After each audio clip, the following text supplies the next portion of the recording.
External Affairs Minister Sushma Swaraj on Friday formally inaugurated the modern avatar of Nalanda University. Nalanda University was renowned as a center for learning till it was burnt down 800 years ago by the army of Turkish ruler Kutubuddin Aybak, led by his general Bakhtiyar Khilji. On the occasion, External Affairs Minister lauded the role of the ancient seat of learning in promoting excellence in the society.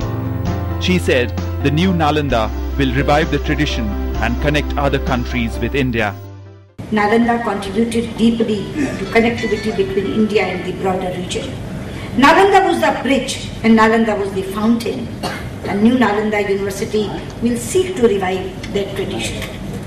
The university will be built in Rajgir, 12 kilometers from where the ancient Nalanda University once stood. Bihar Chief Minister Jitan Ram Manjhi also accompanied the External Affairs Minister.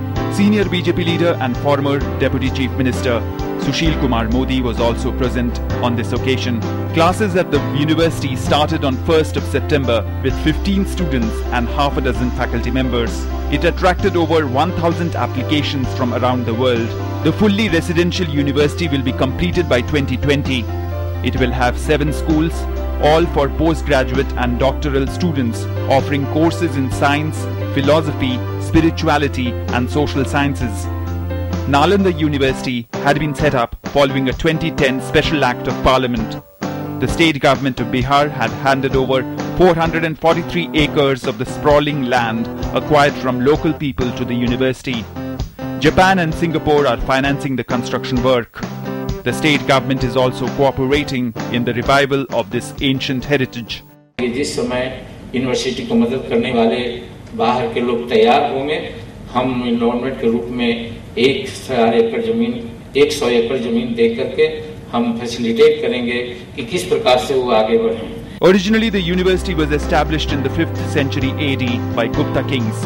It was one of the world's first residential university as it had dormitories for students. At its peak, the university attracted scholars and students from Korea, Japan, China, Tibet, Indonesia, Turkey, Greece and Persia.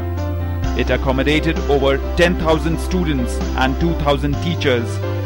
The subjects taught included religion, history, law, linguistics, medicine, public health, architecture, metallurgy, pharmacology, sculpture and astronomy.